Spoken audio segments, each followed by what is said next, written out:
aí. Ana, se quiser começar. Ok. Olá, boa tarde a todos.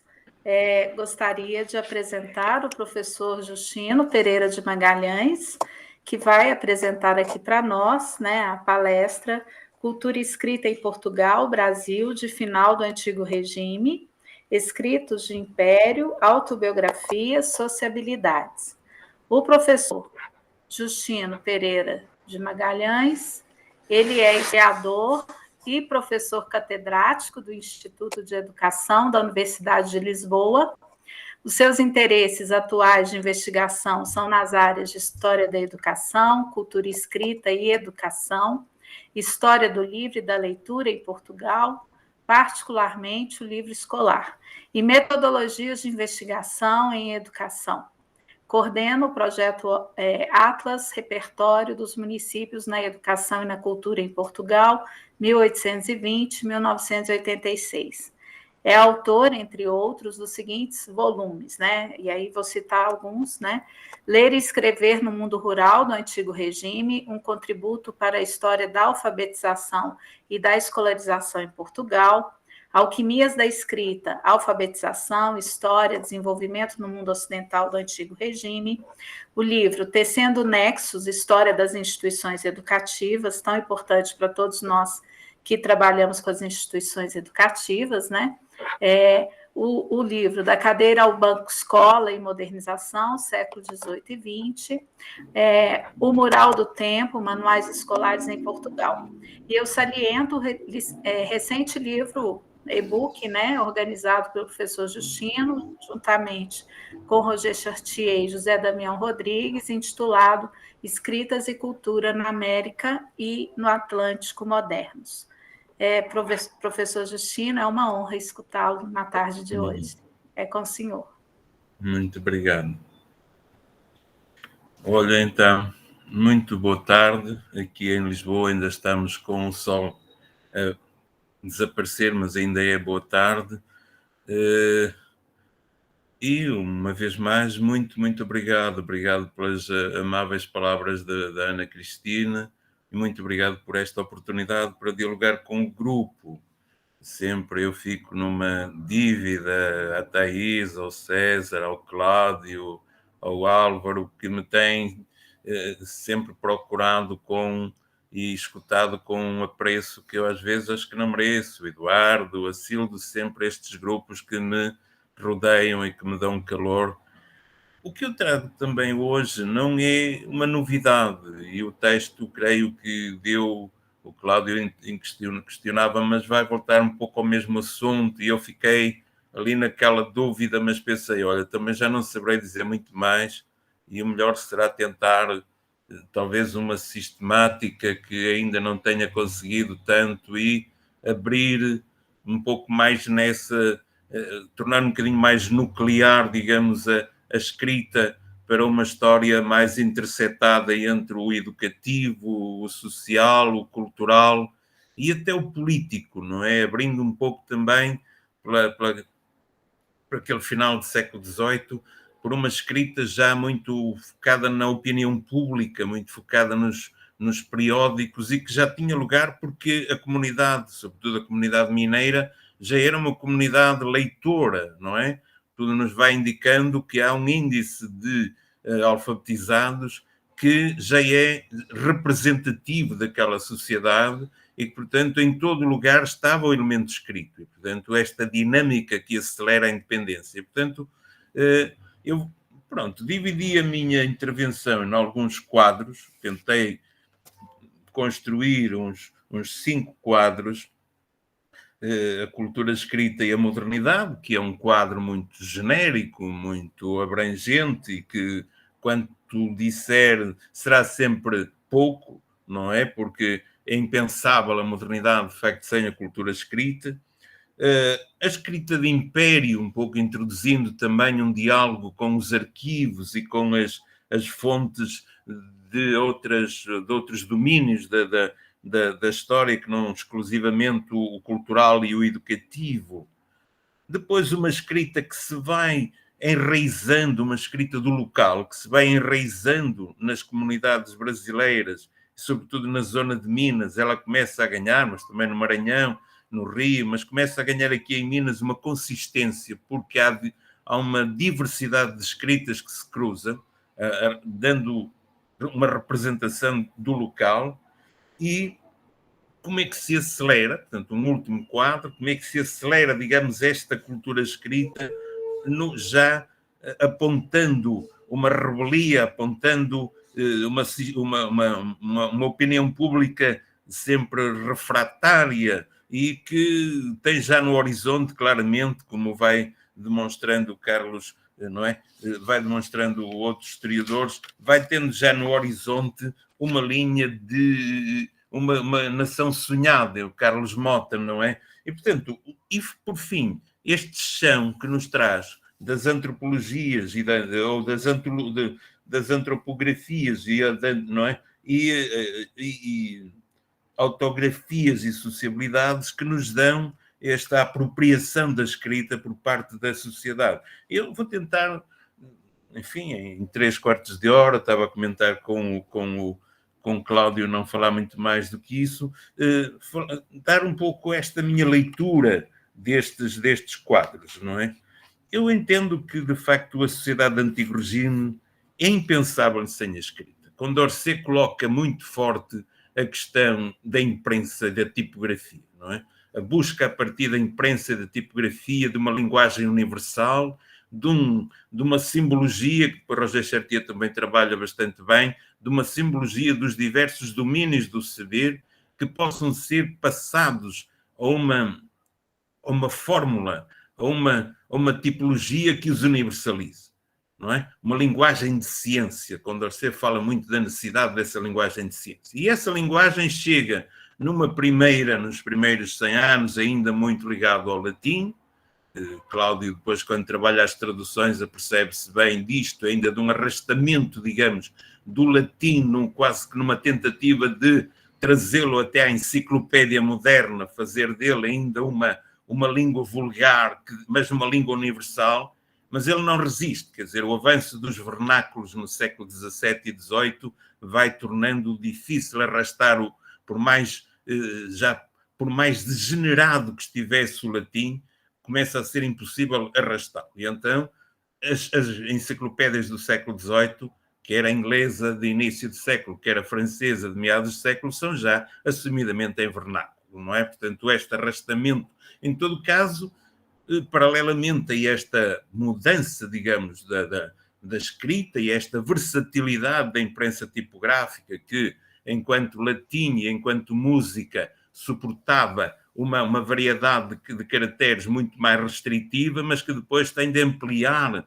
toda, não é? Chegando à linguagem matemática, chegando às linguagens dos vários vernáculos, tem de ampliar a potencialidade deste instrumento mecanizado que era a tipografia. Mas vem por aí, portanto, é impensável sem a tipografia, é impensável sem esta cultura do escrito, sem esta divulgação do escrito, sem a fixação de textos, o texto bíblico, os textos, não é? Os lugares comuns de Erasmo, sem a fixação destes, e sem a criação até de bibliotecas, não é? Que vão andando. E, portanto, esta modernidade, eu tento dizê-la um pouco no primeiro capítulo, no primeiro item, mostrando como à volta desta modernidade há também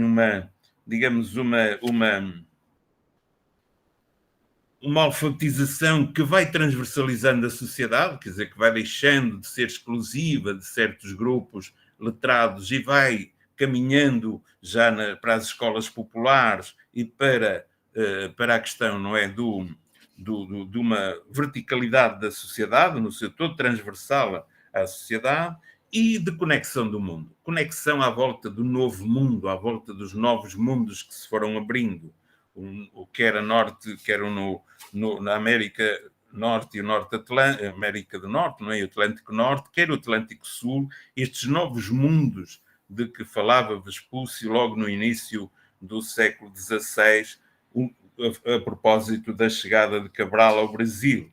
Falava, não é? Já do novo mundo. E esta conexão do Atlântico, esta conexão administrativa, económica, é suportada pela escrita. E, portanto, eu trabalho um pouco essa ideia no primeiro capítulo, não de forma... Não com uma grande sistematicidade, mas mostrando como os grandes movimentos das reformas, a reforma católica, a reforma protestante, passam exatamente por aqui. O livro, o grande instrumento, não é? E a censura de ideias à volta do livro, portanto, uma normalização civilizacional em torno do escrito, não é? Esta ideia que há uma norma, há uma antropologia que distingue uma mente letrada de outras mentes, e estas convicções vão ganhando corpo até chegar ao iluminismo, não é? E à ilustração, que acredita que pela escrita, pela leitura, pelas luzes, é possível regenerar e criar um mundo diferente, criar, não é? Idealizar, em Kant já vem a noção de idealizar uma humanidade diferente. E, portanto, este sistema na Europa também de que fala o Rosado Villa-Lobos, Vasconcelos, quando se refere a este instrumento que a cultura escrita traz até ao século XVIII e que vai, segundo ele, uns dedicaram-se ao ensino dos príncipes, outros ao ensino dos nobres, mas agora, enfim, chegou a educação popular, não é? A educação popular com o pequeno livro, com o aprender através do livro, com as gazetas, e portanto, esta ideia de uma instituição da modernidade associada à escrita.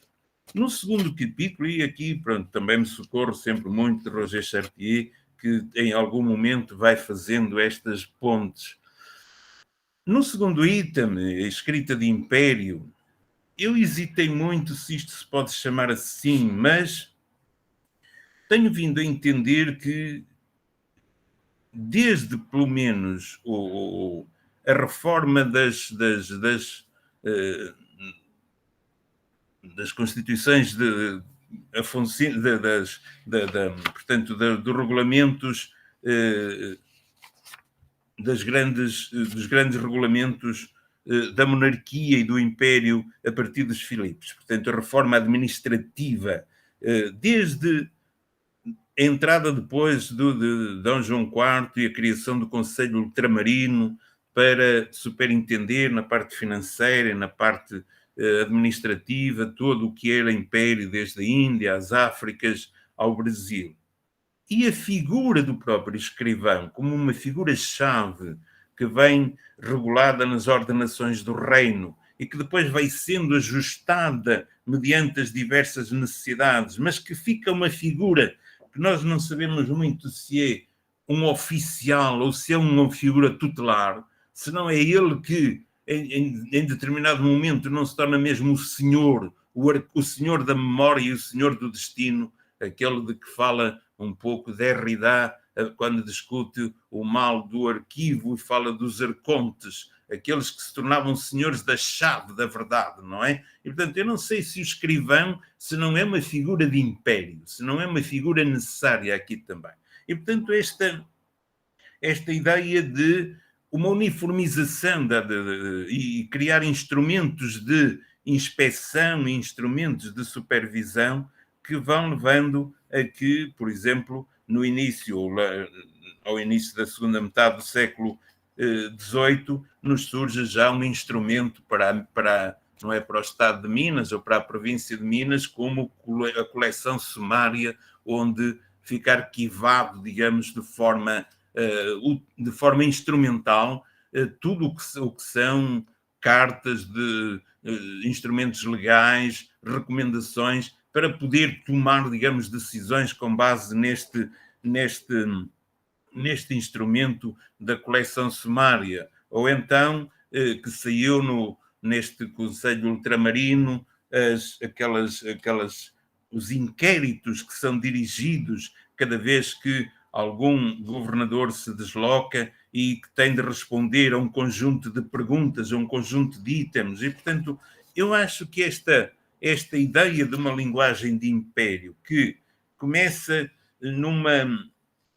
que tem uma noção da abrangência geográfica e uma noção dos vários enquadramentos políticos e enquadramentos sociais e enquadramentos, quer seja para resolver a justiça, a administração, a economia, ou depois, a pouco e pouco, uma escrita que a partir do escrivão e a partir do instrumento dos conselhos também se torna uma escrita municipal com os mesmos itens nos vários lugares do Império. Eu creio que esta noção é uma noção necessária.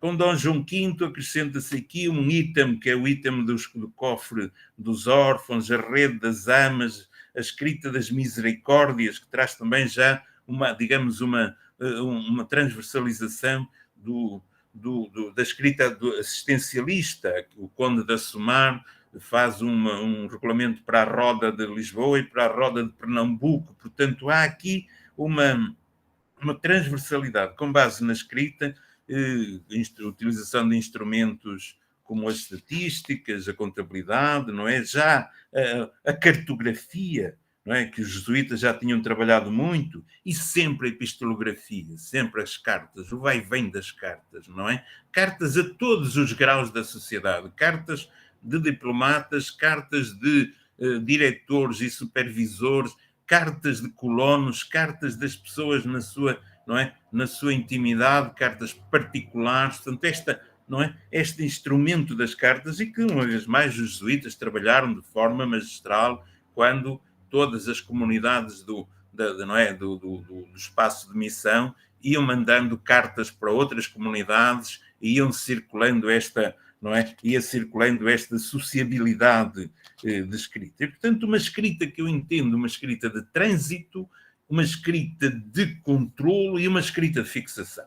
Os municípios começam a escrever o local, começam a escrever as ruas do local, a topografia do local, a organização urbanística do local, os costumes, não é, do local. E, portanto, começa esta escrita de uma escrita de império que se vai desdobrando desde o grande alcance, uma escala macro, uma escala meso e de comunicação, e uma escala que se começa a aproximar do micro, não é?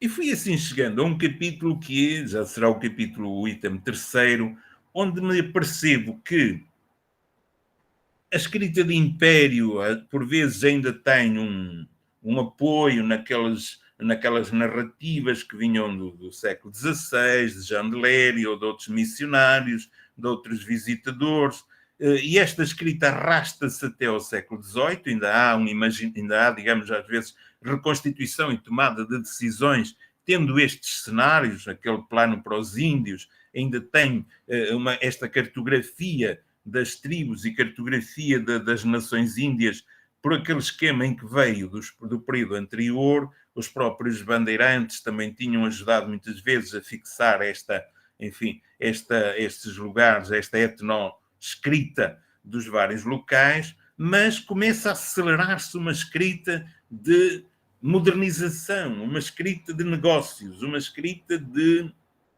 tabelionado, uma escrita de contratos, uma escrita económica à volta de receitas, à volta de deve haver, à volta de contratos de trabalho.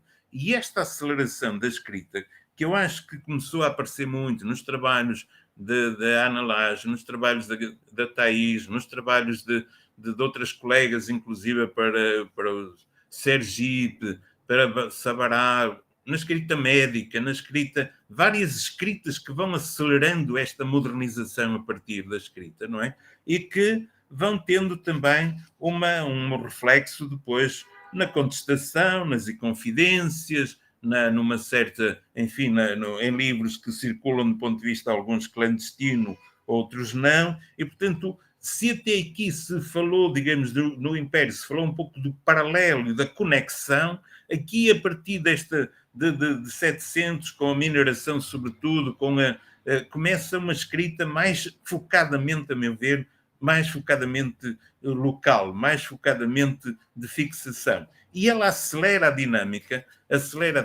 porque começamos a vê-la chegar, digamos, aos testamentos, os trabalhos de Sílvia, os trabalhos que têm sido feitos no grupo, ligados a esta, não é? aos inventários de livros, trabalhos do Álvaro, vão mostrando como a escrita se vai chegando às várias dimensões e como, paralelamente, se organiza uma escrita de administração do local. O Brasil começa, e sobretudo a zona de Minas, começa a ter instrumentos de escrita organizados. Os municípios, cada município, o município de Mariana, logo desde a fundação, tem um arquivo onde nós vamos encontrando transcritas planos de cidade, até muitas vezes contestações, aquela contestação ao subsídio para a cidade, para a reconstrução da cidade de Lisboa em 1755, é muito interessante a forma como é contestada todo aquele pedido de financiamento para apoio a Lisboa, como também é pedido, depois é contestado, por exemplo, o subsídio literário, dentro de uma lógica muito semelhante à que acontece aqui em Portugal, que é, nós não temos cadeiras, porque é que estamos a pagar? Nós estamos a pagar mestres particulares, porque é que devemos pagar mestres que não temos aqui, não é? Portanto, porque é que contribuímos para um fim que não é nosso? E esta ideia, isto vai acelerando. Caio Boschi vai colocando muito, digamos, a escrita, como é que se foram resgatando as leituras, digamos, desta e os arquivos, um resgate da representação de Portugal no Brasil, feito a partir ainda na década de 80, não é? Portugal escrito ou documentos sobre Portugal no Rio de Janeiro, na Biblioteca Nacional, no Arquivo Histórico de Itamaraty, no Arquivo Histórico do Exército do Brasil, e por aí, e depois o resgate, digamos, da escrita que estava em sede de arquivos europeus, mas que muitas vezes, no caso até do comportamento do Conselho Ultramarino, é muito curioso, é uma escrita que os originais ficaram no Brasil e as cópias é que vieram para cá. Quer dizer, o que o Conselho Ultramarino pedia é dê-nos conta dos assuntos que no último ano foram deliberados.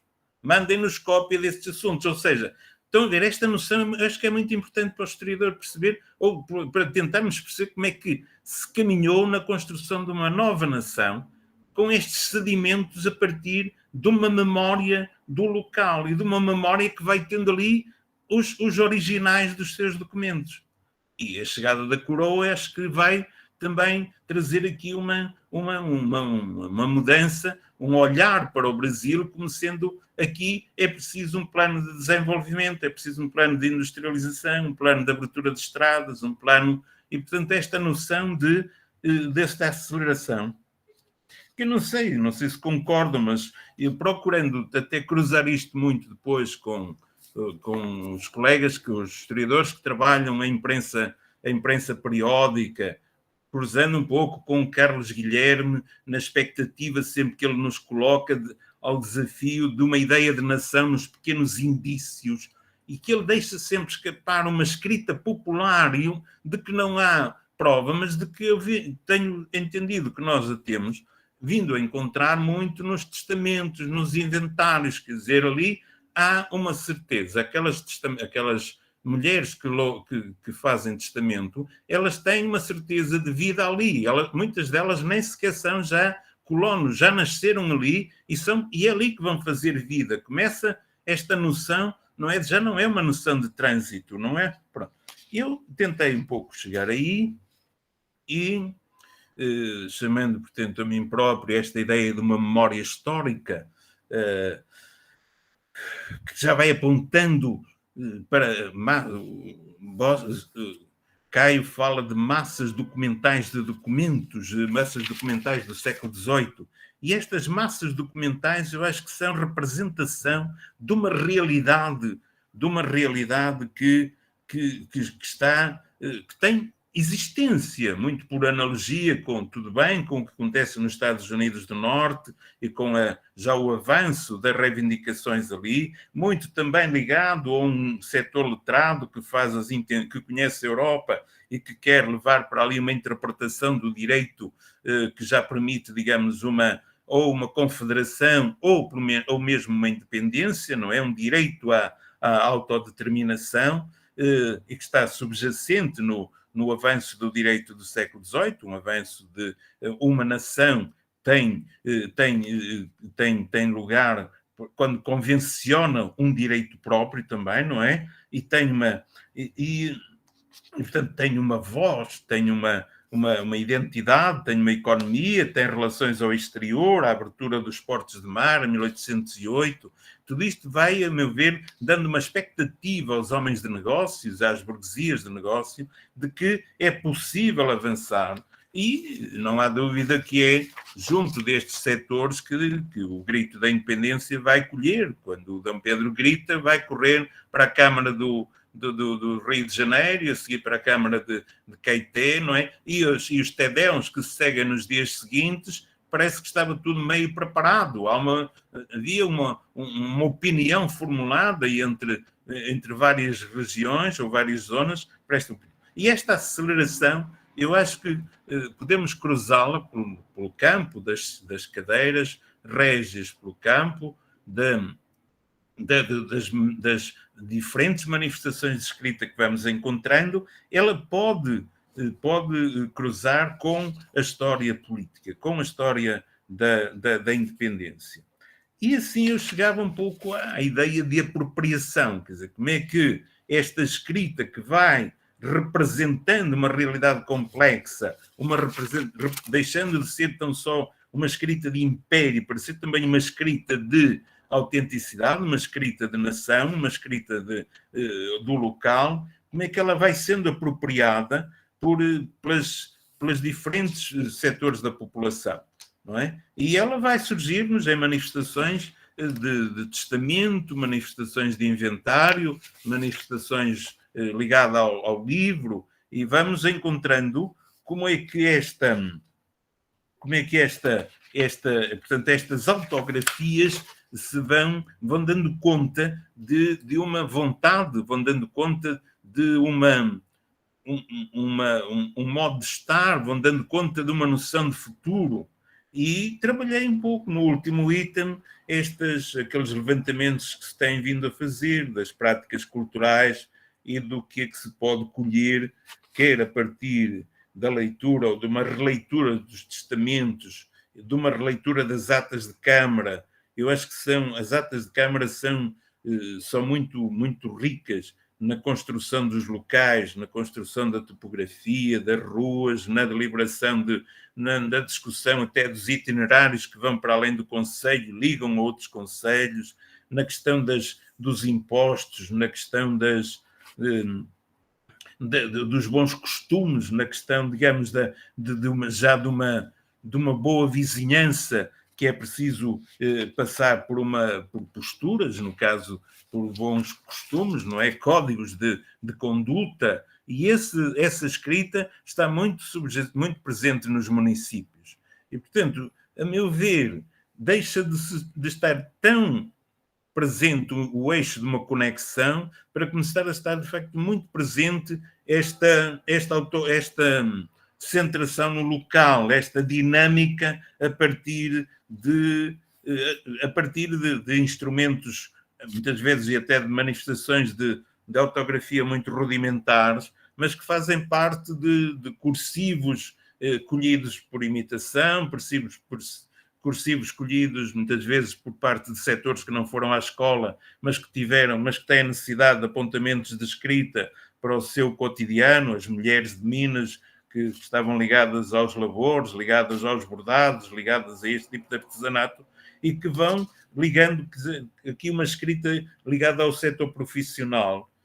E eu creio que esta parte, que é aquela onde o grupo provavelmente se tem tentado mais empenhar, é um contributo extraordinário para entender este caminho para a independência e esta nação do Brasil que se vai formar. Porque, afinal de contas, é uma nação que, tornada independente em 1820 ou 22, em 1840 já começa a ter as primeiras histórias escritas, ou seja, há uma memória escrita que acelera rapidamente e que põe quase que esta nação no quadro das nações românticas. A mesma geração, não é? A geração de Varnhagen é a geração de Alexandre Herculano, é a geração de Humboldt, é a geração de Madame de Staël. Quer dizer, é muito interessante a forma como este... E eu acho que nós temos de tentar encontrar na raiz, na arqueologia escrita destas dinâmicas, alguma, não é? esta consolidação. E era um pouco isto, quer dizer, eu não saberei dizer-lhes muito mais do que chamar a mim esta tentativa de falar de arquivos, falar um pouco destas fontes, mostrar como uma escrita diplomática, uma escrita epistolar, uma escrita privativa se vão fazendo parte desta história do Brasil e que vão, de facto, criando, como diz Thais, criando já uma prática de escrita de segmentos médios e das elites que já não é irreversível. Isto começa a ser muito claro, penso eu, até por parte da administração portuguesa, quando em meados de século, vai cada vez mais discutindo no local aqueles impostos da cabeção, aqueles impostos das joias, a escrita de como se deve... O problema da inspeção, visto a partir de fora do Brasil, era impossível, só mesmo lá é que aqueles governadores é que poderiam criar instrumentos de vigilância sobre a circulação da mineração, sobre o controlo não é, sobre o controlo de ideias, inclusive. Portanto, eu acho que esta noção de apropriação e de territorialização. Não saberei dizer mais, predisponho-me um pouco a conversar, se for caso, se eu puder dizer alguma coisa mais, mas era por aqui que... Muito obrigado. Obrigada, professor Justino. Perguntas? Considerações?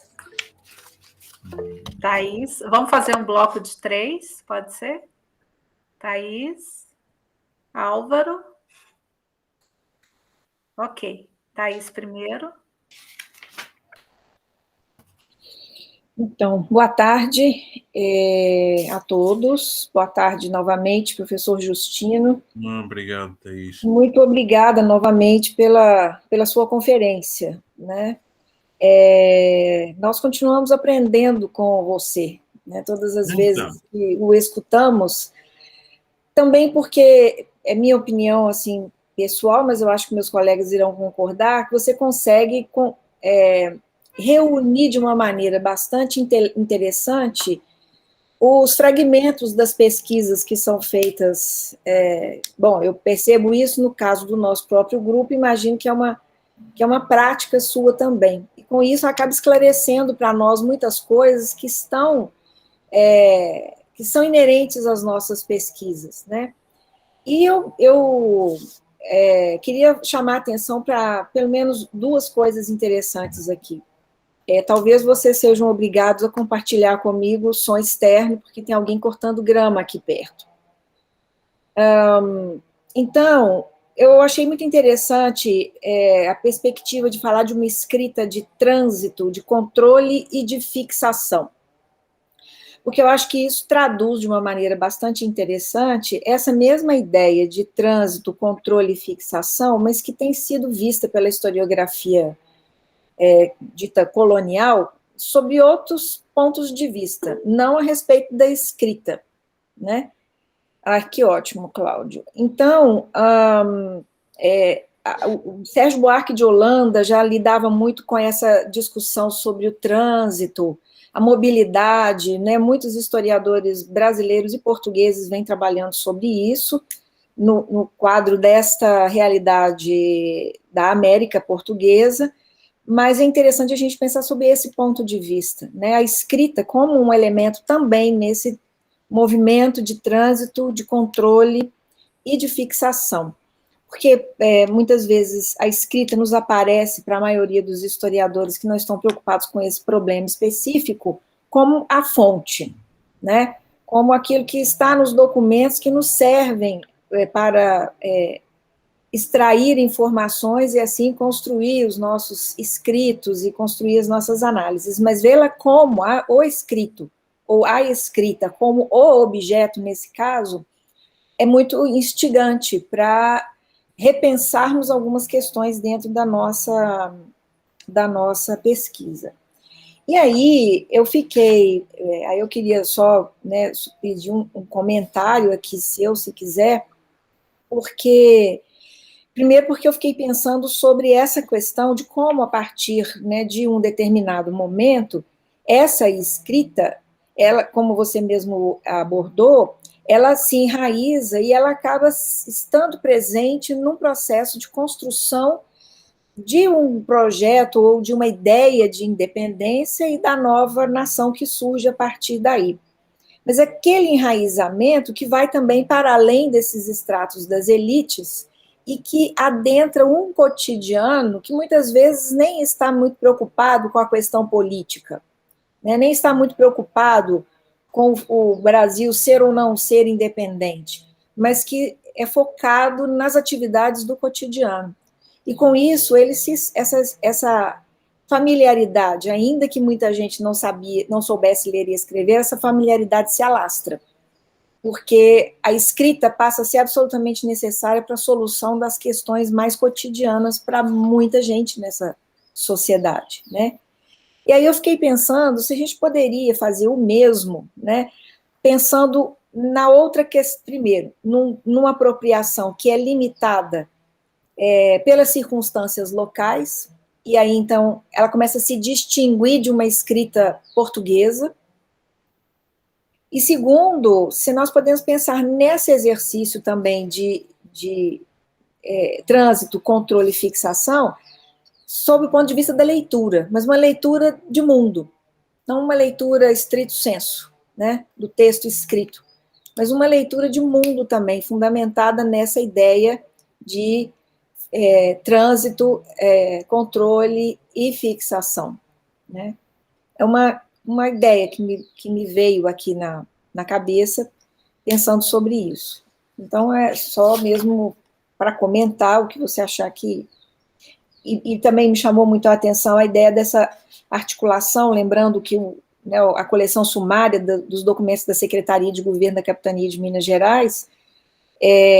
eu não sei se existe uma outra, eu sinceramente não sei se existe uma outra coleção nesse nível de organização feita àquela época, né, nas décadas finais do século XVIII, e que, de fato, é uma grande memória administrativa. Sim, né? sim. E como podemos extrair dali várias outras memórias também. Pois é. Então, acho que é isso. Obrigada. Obrigado, Thaís. Álvaro, por favor. Obrigada, Thaís. Primeiro, agradecer a generosidade tão marcante do professor Justino e ratificar aquilo que a Thaís disse, que, de fato, sempre que a gente ouve o professor Justino, a gente aprende muito, né? E várias questões são colocadas, uma delas a Thaís já mencionou, né? E eu gostaria de retomar justamente esse aspecto da escrita como trânsito, controle e fixação. É muito interessante essa perspectiva, acho que muito enriquecedora, a gente pode explorá-la de diversas maneiras. Eu penso que essas três dimensões, elas estão intimamente ligadas ao poder, né? Numa perspectiva de que o poder... uma perspectiva mais Foucaultiana do poder, né? Aquele poder que sujeita e torna o indivíduo sujeito também, sujeito das suas ações, ou seja, um poder que perpassa, né? Então, a gente poderia pensar o poder a partir das instituições, né? E pensar como a escrita, ou a cultura do escrito, é desenvolvida por essas instituições de controle, em grande dimensão ou pequena dimensão. A gente pode pensar isso a partir, por exemplo, do Conselho Ultramarino, como pode pensar também das câmaras de Minas Gerais, por exemplo. Mas existe uma outra dimensão que o professor Justino chamou a atenção, que é a figura do escrivão. E o professor até mencionou um pouco a possibilidade de compreender essa figura, né, como um oficial, um senhor da memória, e faz menção ao trabalho do Derrida, né, o mal do arquivo. E a perspectiva do Derrida para compreender o arquivo é uma perspectiva freudiana, né? E daí ele entende o arquivo como pulsão de morte, de agressão e de destruição. né? Eu fico pensando que, por um lado, né, a gente pode identificar nessa pulsão de morte talvez a ideia da fixação, né, que o professor apresentou. Me lembrando aqui do Michel de Certeau, que compara a escrita como uma relação com a morte, né, que tolhe do papel em branco o seu devir, né? Então, a escrita é uma fixação. E nessa fixação, a gente tem uma ação que é uma ação de destruição do agente ou da possibilidade dele existir como diverso e fixando ele como único dentro da documentação. É um registro desse indivíduo, né? O escrivão é esse indivíduo, então, que faria esse papel de pulsão de morte, um relacionamento com a morte, o arquivamento daquilo, né, transformando aquilo em memória, né? E nesse processo de arquivamento daquilo, muita coisa pode ter se perdido, pode ter sido eliminada, né? O professor, quando fala da modernização e da aceleração da escrita, a gente tende a perceber que, de fato, os registros históricos, manuscritos e impressos, eles se ampliam ao longo da modernidade. Mas imagino também que muita coisa foi destruída. E eu fico pensando qual é a nossa possibilidade de efetivamente termos ideia daquilo que foi produzido enquanto escrita. Ou se nós estamos lidando apenas com uma amostra daquilo que já foi colocado, foi produzido numa época, né? Então, eu fico pensando qual o papel do escrivão nesse processo de guarda, de fixação, de guarda e de destruição, né? Tem um livro do José Joaquim Homem Torres, Homem Teles, José Homem Corrêa Teles, que é o Manual do Tabelião, né? E ele prevê lá a possibilidade do tabelião destruir documentos, né? A partir de uma perspectiva do que é importante ou o que não é importante, né? Então, para além da gente compreender a natureza da escrita, aproximando ela do poder e da morte, há também a necessidade de compreendermos o arquivo, né? Nesse processo de manutenção daquilo que já foi e de destruição também. Então, eu fico pensando se o professor teria mais assim a dizer a respeito dessas questões que me ocorreram a partir da fala do professor, uma fala bem estimulante para eu considerar essas questões aí, coisas que me agradam, enfim, né, que tem a ver com a minha formação e tal. Okay. É isso, professor, agradeço. Muito obrigado. Acho que ainda tem o Cláudio, né? Tem o Cláudio, professor. Vamos passar para ele e aí depois a senhora responde. Pode ser? Tá. Na verdade, vai ser rápido. Eu faço minhas as palavras do Álvaro e do Thaís sobre a fala. É sempre muito estimulante ouvir o Justino. E o que me ocorreu, à medida que você falava, Justino, um pouco o que a Thaís levantou, né, buscar o outro extremo do circuito de comunicação e ir para o leitor, para a leitura, não para o leitor propriamente dito, mas tentar a leitura. E essa questão tem me preocupado já há algum tempo, desde que a gente conversa sobre essa ideia de escrita de império. Eu me preocupo para saber se há uma leitura de império, né? Um pouco nessa perspectiva que a Thaís levantou, mas também pensando aí num universo mais amplo da história da leitura. Talvez pensar a leitura como prática econômica, né, pegando o gancho do Freud que o Álvaro levantou, ou seja, conhecer ou conceber o mundo a partir do foco imperial, sendo uma coisa muito menos perigosa do que ir, né, ao império e exercer o domínio, sei lá, eu só fico me levantando essas questões e pensando nas possibilidades de pesquisa. E faço para você a pergunta, então, há uma leitura de império que acompanha uma escrita de império? Será? É possível pensar isso? Ok. Olha, muito, muito obrigado. Eu vou tentar só dialogar, não sei orientar muito mais o pensamento, mas eu creio que esta ideia de uma leitura de império, os jesuítas tiveram de a lançar, e eles acho que cedo perceberam que se não trabalhassem esta ideia, eles não seriam a grande companhia que queria. Eu acho que a estrutura e o racional que eles adotaram em cada zona, que eles a certa altura têm o mundo tem o Oriente como sendo tomado por eles como muito, digamos, mais desenvolvido que o centro, que é a Europa onde eles estão, e tendo o continente americano como algo mais atrasado e, portanto, a necessidade civilizacional. E eles vão trabalhando a circulação de cartas em todas as comunidades, eram obrigatórios em todas as comunidades ter as coleções de cartas que vinham dos testemunhos dos outros missionários, e eu creio que esta aqui pode dar alguma ideia do que pudesse ser uma escrita de império, uma noção de império. Porque eu creio que, tirando isso, só talvez mesmo, não sei, só talvez mesmo alguns administradores, porque eu creio que, não sei, eu creio que esta leitura de que a Thaís desafia e que o Cláudio desafia são leituras de mundo que vêm, talvez muito por isto que o Grossius até colocava ainda quando discutia um Estado natural e um Estado já de direito. E ele entendia que as populações têm de aceitar o Estado de direito, são elas que o procuram, quase um pouco como Rousseau, as civilizações procuram esta norma. E esta leitura do mundo, eu creio, normativa, esta segurança quanto a futuro, passa muito pela escrita. A escrita é uma fixação também de futuro. Eu acho que o homem do século XVIII viveu muito o receio, viveu muito um fim de tempos, e que a escrita foi para ele uma certa garantia de que a história não vai acabar, de que o mundo não vai acabar. E acho que esta leitura do mundo vem pelas leituras de textos que eles iam fazendo. Não só de textos do passado, quanto pela transversalidade, por perceberem que, do ponto de vista da geografia, que ia avançando, a exploração das zonas do globo, iam ficando mais senhores de um cosmos, de uma cosmovisão.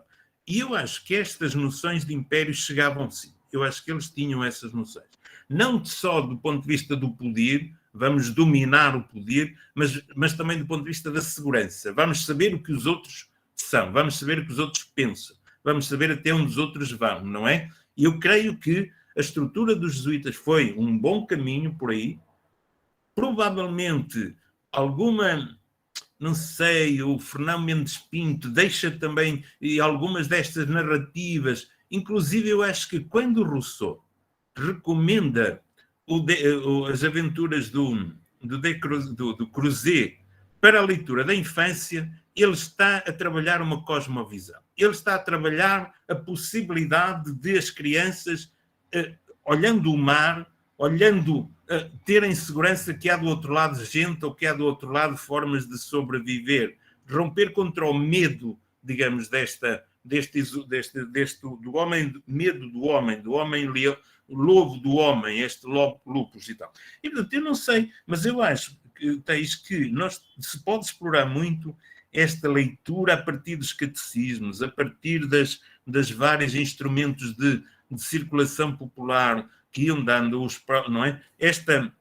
Que isto fazia, de facto, dava uma leitura do mundo, dava possibilidade de interpretar o mundo não simplesmente como o maligno, não simplesmente como o perigo, não simplesmente como... Mas a possibilidade de humanizar esta segurança, não é? Eu acho que a leitura foi muito o ganho da humanização, não é? Até porque foi sempre leitura selecionada, quer dizer, repare, o próprio, na Utopia, o Tomás Moro manda vir para a Utopia tudo o que era os clássicos gregos e os principais clássicos latinos.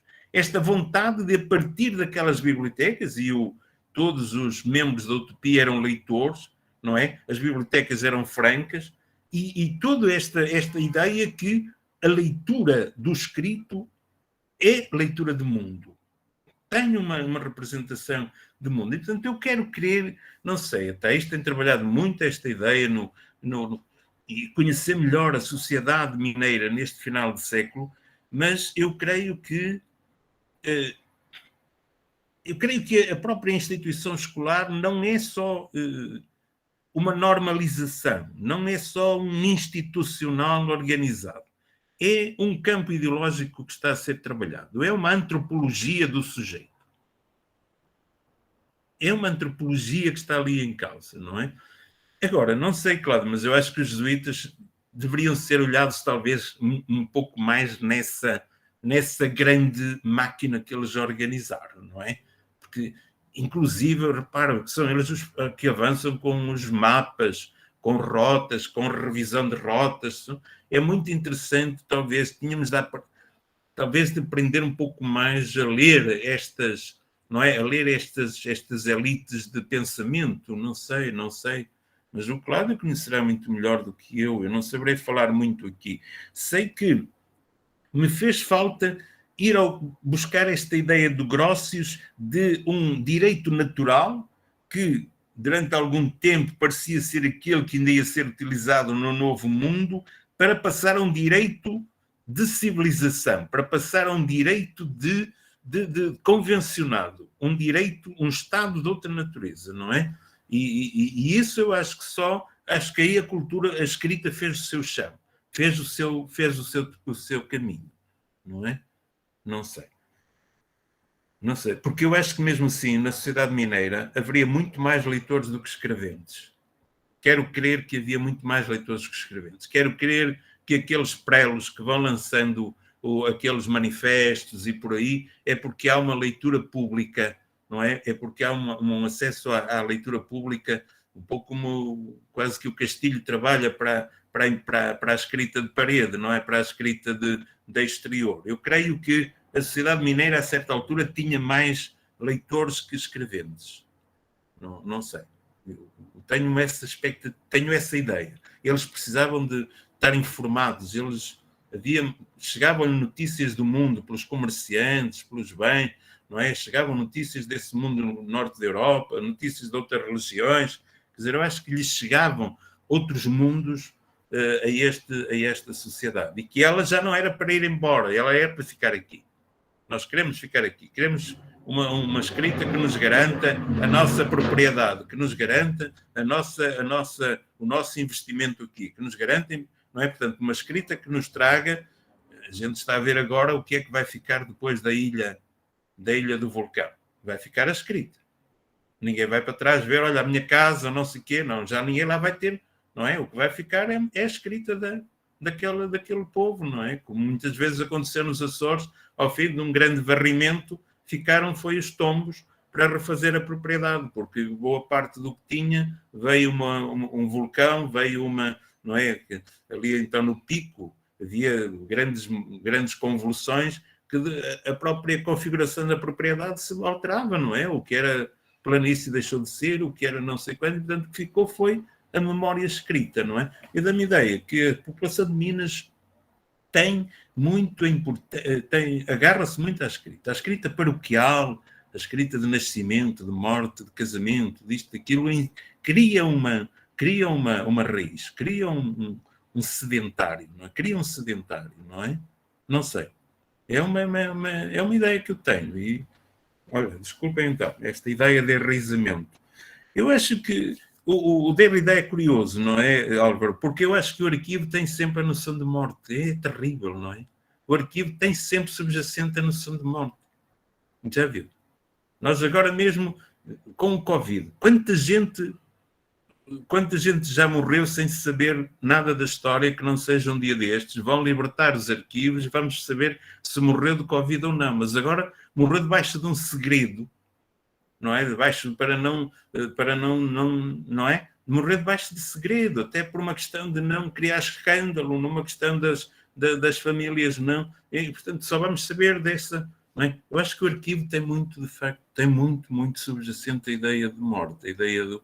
O arconte é uma figura terrífica, não é? Uma figura, não é? Mas concordo consigo. Eu acho é que andei agora a fazer até uns estudozitos em alguns arquivos municipais do interior de Portugal e no cruzamento das diversas fontes vão emergindo noções de cotidiano, vai emergindo uma escrita de proximidade e um presente, uma escrita de presente que é muito curiosa.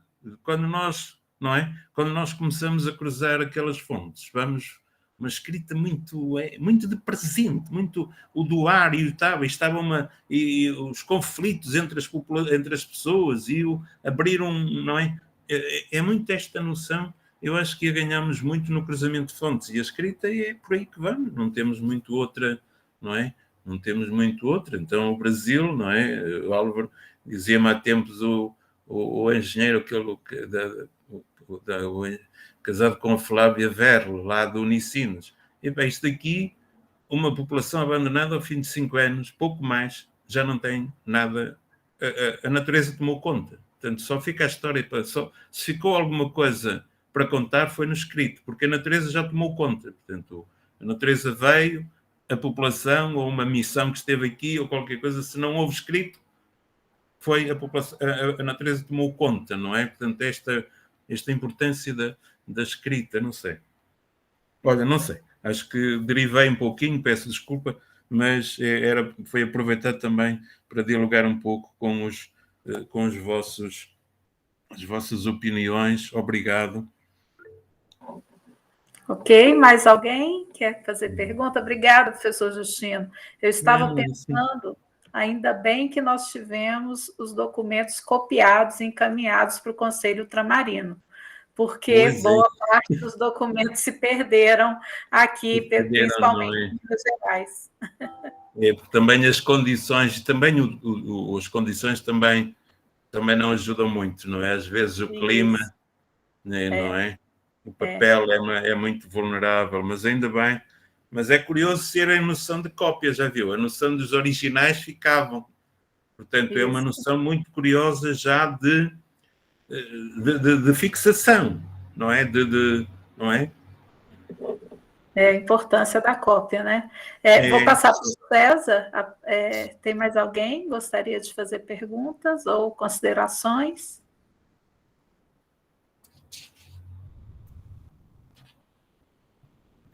César? Oi. Bom, boa tarde. Boa tarde, professor Justino. Olá, César. Sempre é um prazer ouvi-lo.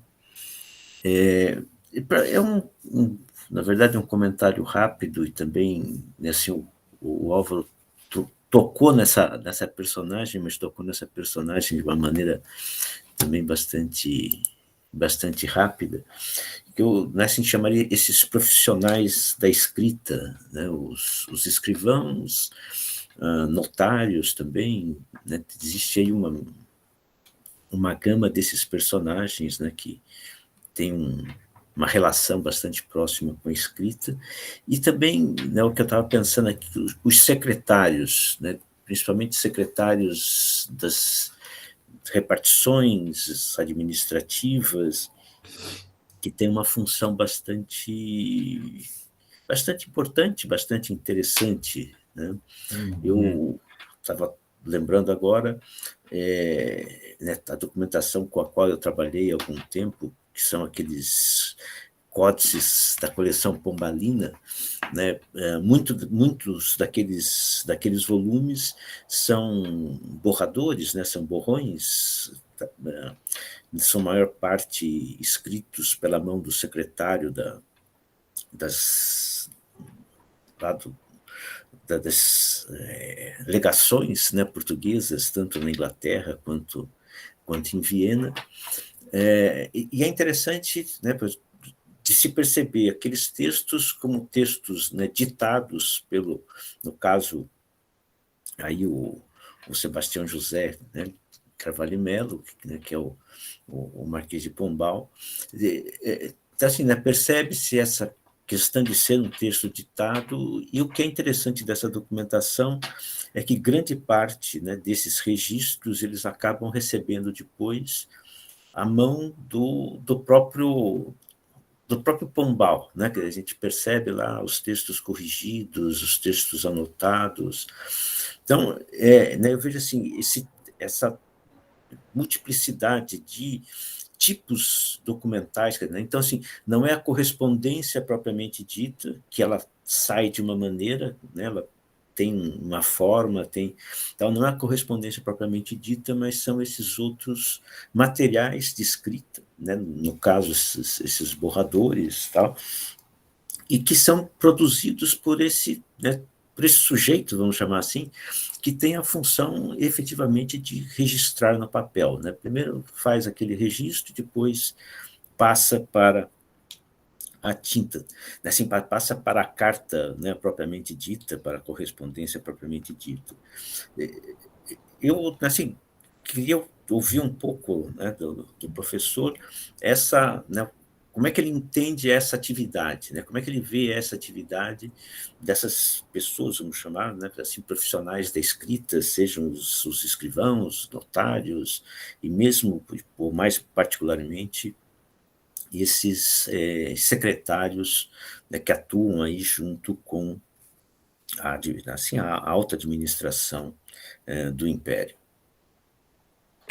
Pois, eu acho... Eu estava a ouvir o César, e o que o Álvaro chamava muita atenção para a fixação da memória, mas o que me parece interessante também nestes secretários, e sobretudo nos secretários, é a dinâmica subjacente à escrita. Ou seja, eles, quando estão a escrever, dependendo um pouco do tipo de documento, tudo bem, mas em princípio eles estão a escrever para um determinado destinatário, coletivo ou individual, e estão necessariamente a antecipar o que esperam que o outro diga. Eles estão a criar um determinado cenário para que o outro fique coagido a reagir e fique coagido a concordar ou não concordar, a aprovar ou não aprovar. Esta ideia até que, não é, que não sei se era o da Manuel em algum momento, que dizia o escrivão tem de mandar já a súmula dos assuntos para eu poder, desde logo, fazer despacho. Este constitutivo do ato de decidir passava muito por essa construção que o secretário fazia, não é? E eu acho que esse é um ponto muito, muito interessante do poder da escrita, não é? Eu lembro-me de ter dito em algum momento, fiquei muito surpreendido até quando estava a fazer ainda tese de doutoramento com aqueles documentos mais primários, quando vi num determinado... numa determinada... Como é que se chamava ali? Não era uma paróquia, era uma outra instância de Ronfe, não era paróquia, mas era um pouco mais do que isso, e que tinha algum poder deliberativo, tinha um poder conselhio superior um pouco à junta de paróquia, e quando tentaram pedir uma feira de ano ao rei, eles argumentavam com dois ou três argumentos inevitáveis. Os animais, só temos uma feira de ano, os animais chegam cansados, e os animais chegam cansados, e é longe, não sei quanto distante daqui, e os animais chegam cansados, e portanto há um prejuízo muito grande na venda, porque eles chegam cansados e baixam enquanto mercadoria. Temos muita dificuldade no trânsito, na transferência de alguns produtos na hora das colheitas, porque só temos aquela feira anual e, portanto, temos dificuldade em aceder às sementes e tal. E tenho, já não sei qual era um terceiro para a carestia dos produtos e o mal-estar dos povos. E o rei responde na mesma argumentação, atendendo a que me fizeram sentir que os animais chegavam muito cansados, com grande prejuízo dos seus produtores para não sei quê, e veio exatamente a resposta no mesmo arrazoado do documento. Eu acho que este é o poder dos secretários, mais até propriamente dos escrivãos, que é um bocadinho mais, talvez, mais recuado, não é de puridade, não é ele que esta gente dita. O patrão tem um secretário, não tem propriamente um escrivão. O escrivão está lá na sua secretaria, tem um pouco regras, mas o secretário não. O secretário é muito mais instrumental das coisas, não é? E eu creio que isto, na diplomacia, o próprio Caio chama muito, muita atenção para a importância desta. Ele há um trabalho dele agora recente, ou mais dos mais recentes, chamando muita atenção para a importância de ver a correspondência nessas entrelinhas da própria correspondência, na sociabilidade dos próprios secretariados, digamos, nessas teias não é, de profissionais da escrita, que acabavam por ter, às vezes, uma importância histórica muito maior do que aquela que lhe possamos até quase atribuir, como dizia até isso, se tomamos aquilo só como fonte, não é? Como fonte documental, e o que é que lá está? Vamos ao texto direto, não? E não tanto a estas intertextualidades e a estas subtilezas do secretário. Eu acho que é um bocadinho o secretário, um bocadinho o contraponto do escrivão, de facto, ou do não é? Porque é uma escrita para atuar, é uma escrita para tomar decisão após, não é? É uma escrita para a ação. E às vezes a do escrivão já é uma escrita para documentar, para registar, para consensuar, fecha aqui. E as partes concordaram, lavrou-se este termo. O secretário é um pouco outro, não é? É um pouco uma escrita mais dinâmica. Eu acho que sim, acho que tem razão, não é? Da importância de trabalhar estas várias dimensões da escrita, não é? Não sei, César, eu acho que sim, acho que é muito interessante.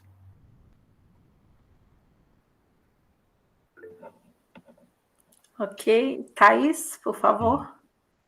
Agora é verdade.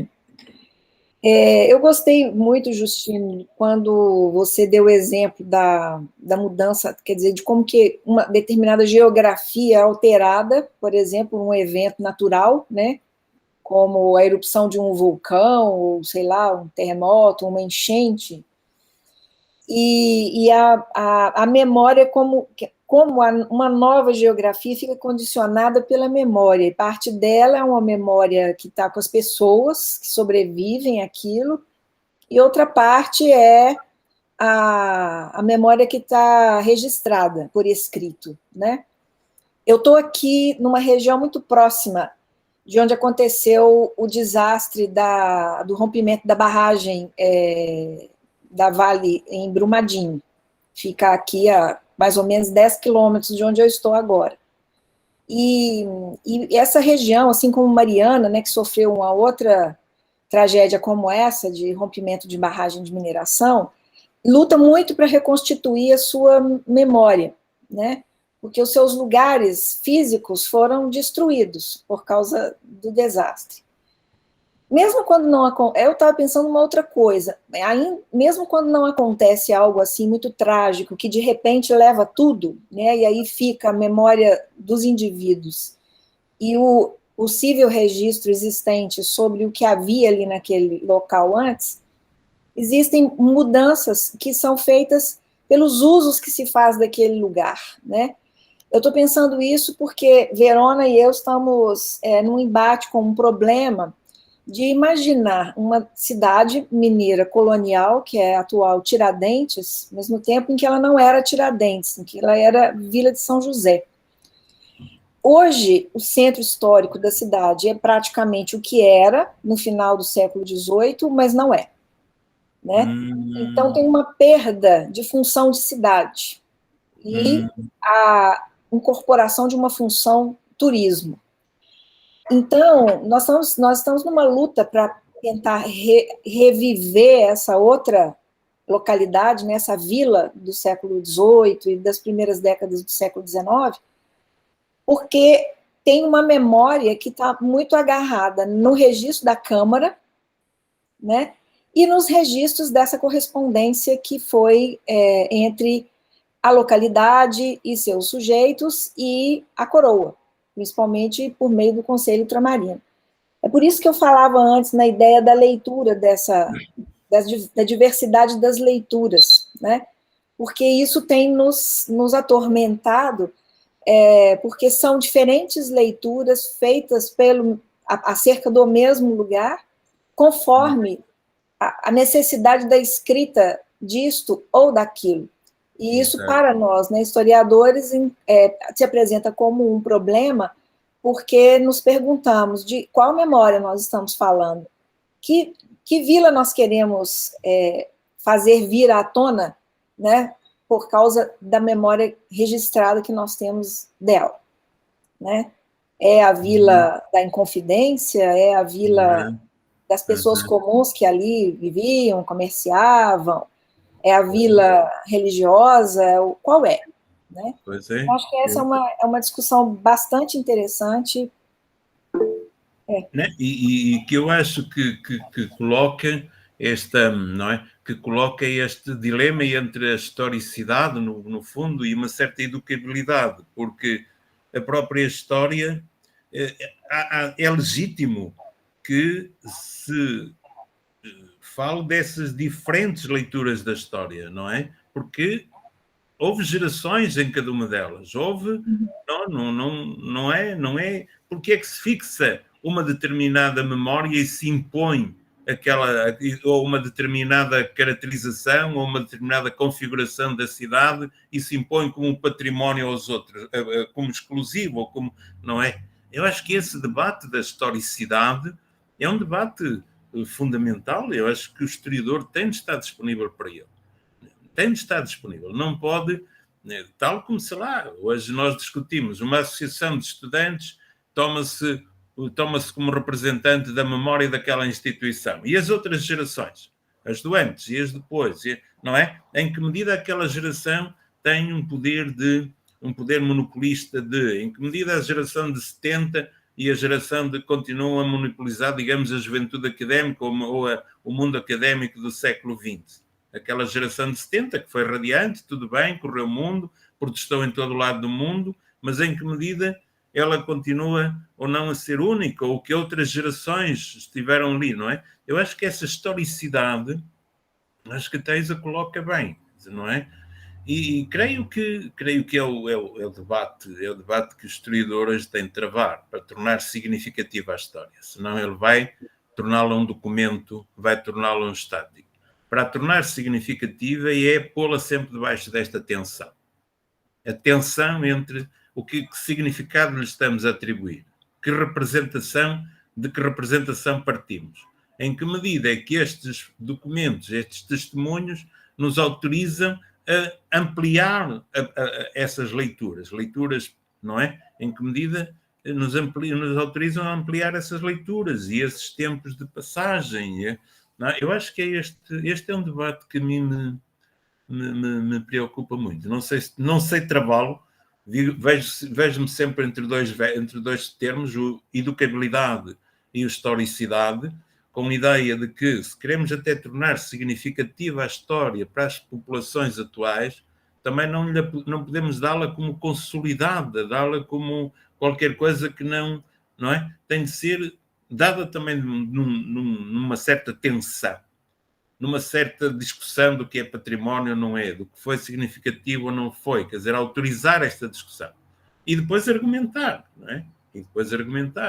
Mas eu acho que coloca bem qual é a configuração, qual é o presépio que se quer representar de Belém. É sempre o mesmo presépio ou vamos poder reconfigurar o presépio, não é? Pois, creio que sim.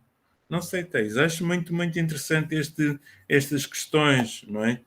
E eu fiquei preso na figura também do César, quando me desafia para interpretar melhor este secretário, eu acho que o secretário é muito, de facto, da escrita em trânsito, não é? É da escrita em trânsito, o escrivão mais da escrita em fixação e, provavelmente, esta escrita de controlo criou sempre uma fórmula que sujeita uns e outros, mas eu creio que o secretário lidou sempre com uma escrita enquanto dinâmica, a escrita como um instrumento dinâmico, não é? E eu creio que também aqui no caso que até se depara é mesmo quase que por convenção, vamos fixar este olhar, vamos tentar ver a consistência deste olhar, mas porque é que a cidade não tinha outros, ou não teve outros antes e outros depois, não é? Este é um olhar que nós vamos historicamente também demarcar, é o olhar de um período em que as casas estavam a ser habitadas de um determinado modo, a vida urbana estava organizada com uma determinada estrutura, ou com uma determinada, não é? Tentarmos, talvez, não sei, sobrepor estas várias, uma certa arqueologia da própria história, não é? Não sei. não tanto uma história definitiva, não tanto uma história, não sei. Verona, por favor. Boa tarde, colegas. Boa tarde, professor Justino. Eu fiquei me perguntando aqui, justamente a partir dessa experiência que eu e Thaís estamos tendo, né, em Tiradentes, enfim, em várias frentes de trabalho, mas em especial o arquivo da Câmara que está na cidade de Tiradentes, né, e atualmente sob a custódia, vamos dizer assim, da UFMG. Enfim, e também acompanhando um pouco aí o raciocínio do Álvaro em relação aos arquivos, né? Eu fico pensando que estamos nos desafiando pouco nos trânsitos interdisciplinares necessários na produção do conhecimento histórico, né? E eu imagino que um trânsito fundamental é com o pessoal da arquivologia, né? Eu acho que eles têm aí eles propõem questões muito importantes que nos ajudam a entender justamente as lacunas dos arquivos, mas principalmente, né, os modos de produção do registro do conhecimento humano, né, os registros de como produzimos conhecimento, como produzimos os registros, enfim, a lógica de organização desses registros que nós temos hoje, né, que comportam também uma historicidade. Né, então, é muito diferente a lógica de registro de secretários e escrivãos do século XVIII do que nós temos atualmente, né? Isso vai se transformando também ao longo do período. Então, portanto, para mim é fundamental pensar na própria história da arquivologia e de pensar que esses modos de produção do registro, das formas de organização, dessa produção, desse registro administrativo, né, é feito de uma maneira deliberada e muitas vezes estruturada por determinados princípios, por determinadas lógicas, por instruções, na verdade, né? Toda essa forma de registro administrativo ele é antecedido, né, por uma instrução. Isso nós temos aqui no Arquivo Público Mineiro um excelente exemplo, né, do primeiro códice do arquivo, que é justamente a forma como o arquivista daquele tempo vai dizer como que se organiza, né, o que é de mais importante para a capitania de Minas. Enfim, então eu acho que a gente precisa, de alguma forma, né, nos perguntarmos sobre procedência, nos perguntarmos sobre os modos de produção, sobre a história desses arquivos, né, para justamente diminuirmos nossa aflição em relação às lacunas que são tão presentes também, né, no nosso ofício como historiadores. E aí, pensando nessas lacunas, né, nós temos, por exemplo, o caso de Tiradentes, que poderia ser uma rica documentação, já que aí, né, assim, pensando numa cidade que tem uma grande transformação ao longo do século XVIII, século XIX, né, o palco aí de um dos principais momentos da história do Brasil, e é uma documentação muito lacunar, né, justamente pela própria história da cidade, né, que vive aí num período pós-Inconfidência Mineira de grande decadência, vamos dizer assim, termo também que pode ser questionado em alguma medida, mas enfim, o que esse arquivo revela é a própria história da cidade, né, que passa por um momento de esquecimento ou de tentativa de esquecimento e depois uma retomada, enfim, né, tem isso na própria cidade.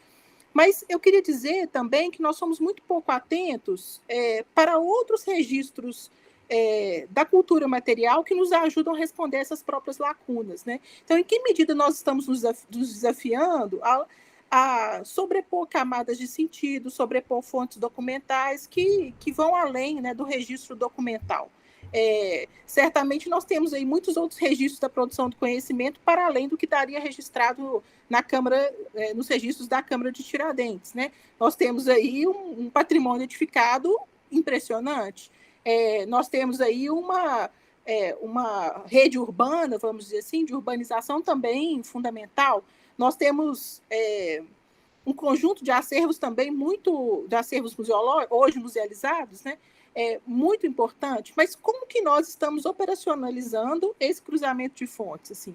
Eu acho que se isso foi um desafio posto lá pelos análises, enfim, talvez desde a década de 30, acho que efetivamente nós avançamos muito pouco nessa criação de narrativas que comportam essas outras formas de produção, essas outras formas de registro do conhecimento. Era um pouco isso. Não, Verona, obrigado, concordo consigo que há outros. Eu estava a ver ainda hoje como é que era, Vida Material e Capitalismo, do Brodel, não é? Como ele anda de uns lados para os outros, eu pensei, mas isto será uma narrativa histórica? Interroguei-me várias vezes mas isto será a narrativa mas ele anda de um lado para o outro, se lido assim, a gente, mas ele dispersa, ou perde-se, ou perde-nos a nós, porque de repente está a falar dos veleiros e mais da parte do material, e depois da parte dos alimentos, e depois da parte não sei o quê, vai andando por ali, não é? Mas provavelmente também um pouco talvez essa narrativa, de certo modo, não sei, um pouco desconexa, mas que tem um sentido, de certo modo, um documentário pós-moderno, aquilo que a narrativa historiográfica tem de tender a ser mais, não é? Mais um documentário que entra com várias fontes e desafia vários olhares ao mesmo tempo. Mas eu creio que a escrita é o grande eixo, não é? Eu creio que a escrita é o grande eixo. E nós acho que esta tarde, apontando ou referindo a figura do que é um império da escrita e como é que ela se consolida, falando do secretário como sendo uma escrita mais a dinâmica da escrita, do escrivão como sendo o burocrata e o conservador da escrita, falando da escrita como estando nos arquivos, mas dentro de documentos que têm valências que se cruzam ali, que falam de um momento para o outro, um testamento, fala da vida, fala da alma, fala das crenças, fala de não sei o quê, não é? De um momento para o outro, uma ata de câmara tem quanta coisa lá dentro, desde um primeiro conflito de vizinhos por causa de uma propriedade, um segundo conflito por causa de uma árvore colocada não sei onde, um terceiro que é preciso abrir uma rua, um quarto e aquela peça, não é? Remete para um transversal, para um cotidiano, como a Thais colocava, para uma realidade que está ali em espelho. Eu acho que o que nós temos colocado é um pouco esta necessidade, não é? E eu acho que os dois eixos agregadores são não discutir, claro, temos de discutir muito o que é uma narrativa histórica e esta ideia de uma história de baixa tensão, como dizia a Thais, e o educacional. Eu acho que está-nos a faltar como é que o educacional dá chão também a isto. Porque por trás, o educacional tem sempre subjacente o humano, não é? E o humano tem subjacente pessoas. E quando chegamos às pessoas, nós temos de entender que elas estavam lá nesse século XVIII, elas estavam lá não é? Como é que... E aí o educacional também nos dá algum campo de trabalho, não é? Algum campo de trabalho. Porque há direitos, há respeito pelas pessoas, não é? Há uma força que subjacente, há uma identidade, enfim. Mas olha, não sei. É um bocadinho pedir-lhes desculpa se dispersei. O texto vai sair, não é? Eu acho que o texto, apesar de tudo, eu no texto tentei segurar um bocadinho. Ele vai sair, não é, Cláudio? Pronto, e acho que não vale a pena acrescentar ali mais, porque me parece que eu tinha estado hoje de manhã a pensar pôr mais um exemplo ou outro, mas acho que não, acho que fica o texto a marcar este episódio. Pronto, e esta tarde a minha ideia foi também, sei lá, franquear um pouco mais, não é? Para estarmos a dialogar, uma vez que o texto, estarmos a insistir muito no texto também era um bocadinho, parecia-me desgastante, porque já está ali, não é? Pronto, olhem.